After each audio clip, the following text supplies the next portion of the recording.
and a recognisable grin helped to end a 30-year wait to get Liverpool FC to the top of the Premier League. This was a moment 30 years in the making. For Liverpool, the wait is over. Champions of England again. Liverpool have been relentless in their quest to return to the top of the English game. Firmino, brilliant. Salah, that is simply awesome. And masterminding their return, a brilliant manager in a mould all of his own. I'm the normal one, maybe you feel what it is. I couldn't be more proud on the way we did it, being so patient for 30 years. Roberto Firmino! The style of football Jurgen Klopp has implemented has been breathtaking. Salah charges towards it to score! I always say from the first interview I want to win the Premier League with this club.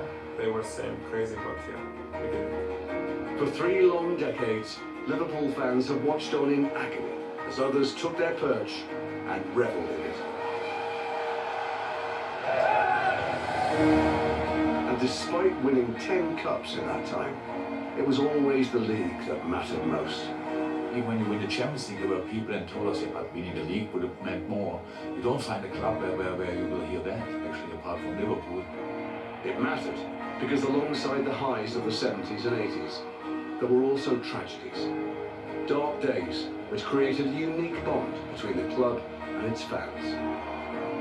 The people of Liverpool have got a special strength about them to overcome the bad events. The passion that you saw on the field is a direct result of who our supporters are. I think the personality of this team is a never see die attitude, who are willing to fight for each other right until the very end. This is the story of Liverpool's long road back to the summit of English football. You ask there and I look there. Told by the people who helped shape the club we see today. Okay, you ready? He's wait.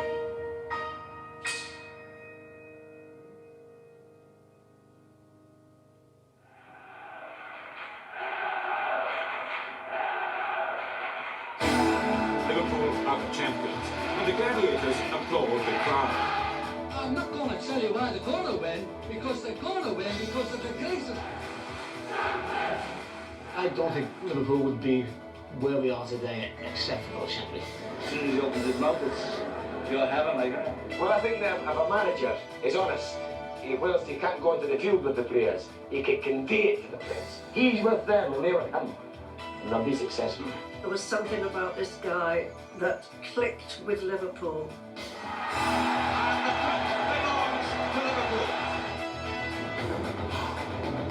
Shankly created a famous boot room culture, which not only brought success, but also a template for succession. It's the people that make it, really. There's no magic. No, there's no magic. When Shanks retired, Bob Paisley took over. Bob was a bit of a mumbler. He's a bit hard to understand how we think in team meetings and the like, isn't he? He's a bit hard to understand. The Kop spinning onto the pitch to celebrate the victory and the championship. Have you any more ambitions left in this game? Yeah, win it next year. The teams of the 70s and the 80s were absolutely phenomenal. They were like a machine. They were winning everything. Liverpool have retained the Football League Championship. 42 league games, that's what it's all about. Cup competitions, one-off things really, aren't they? But win the league, that's what football's all about. Liverpool are European champions! If you mention the word European night, I think 90% of football supporters in the world would think Liverpool. It's business as usual for Liverpool, the most successful club in the history of British football. Joe Fagan had the job. Your first year in charge and 2 trophies on the shelf already. Incredible. I don't know how it's happened. Don't ask me. The sheer scale of Liverpool's dominance dwarfed anything that had been seen previously in England.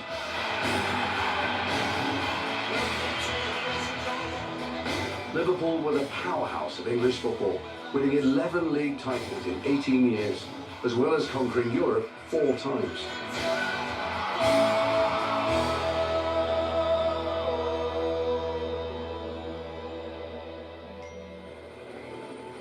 It was in pursuit of a 5th European Cup that Liverpool endured one of its darkest days.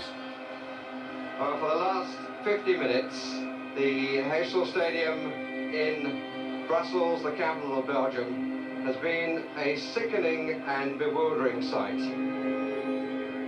We go on the pitch and they're throwing missiles at us, Juventus supporters. So I pick one up, and I remember I was saying to Alan Kelly, nobody brings that into the stadium. And he says, that is the stadium. Some Liverpool supporters moved into the Juventus area. You can see the Juventus supporters trying to get over the wall to our right and down towards the running track. And it was the pressure of movement down towards the running track which resulted in the wall giving way. The first thing that needs to be said is that Liverpool fans need to accept the blame for a lot of what happened that day. There were many reasons for Heysel. The stadium was shambles, the police were completely inept. I was watching it on the television and thinking, this can't be happening, and the terrible feeling of responsibility. And Liverpool's run of success in European Cup finals comes to an end. This is not a night when football will be remembered.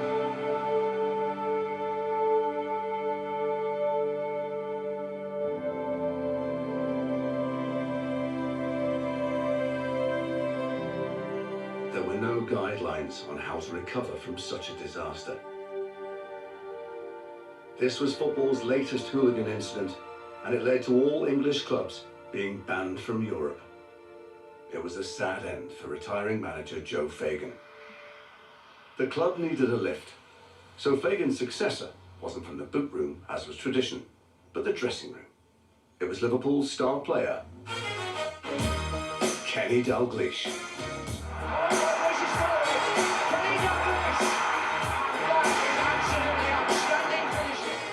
Kenny came in and all of a sudden we started to do a little bit about team shape, we did a little bit about with the ball, without the ball. Kenny, by that time, was, as he is now, forever part of the fabric of this place.